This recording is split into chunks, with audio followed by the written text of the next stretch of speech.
सोनिया गांधी और राहुल गांधी अब जेल जाने वाले हैं। जी हां, आपने सही सुना।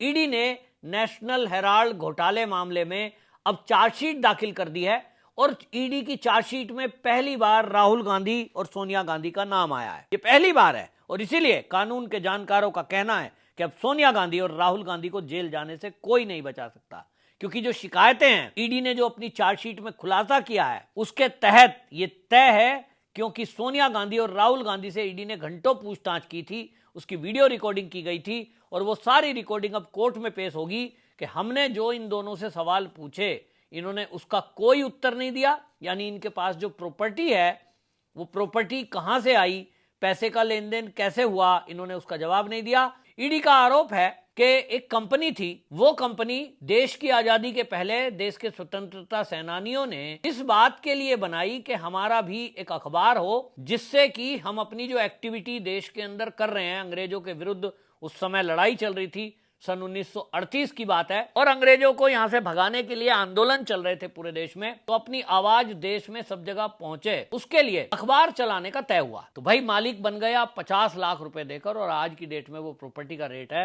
10,000 करोड़। इस पर कपिल सिब्बल सोनिया गांधी और राहुल गांधी के यूं तो बचाव में आते हुए दिखाई देते हैं। मेरा दावा है कि उन्हीं ने जो पॉइंट उठाया उससे सोनिया गांधी बुरी तरह फंस गई है। उन्होंने एक पॉइंट उठा दिया और उन्होंने एएनआई के पत्रकार से कहा कि ये जो संस्था थी ये तो धारा 25 में रजिस्टर थी, गैर लाभकारी थी, ये तो केस बनता ही नहीं है। बचाव कर रहे थे कि राहुल गांधी को और सोनिया को कपिल सिब्बल फंसा रहे थे, क्योंकि वो ये बताना चाहते हैं कि ये गैर लाभकारी थी और राहुल सोनिया ने कोई लाभ नहीं लिया।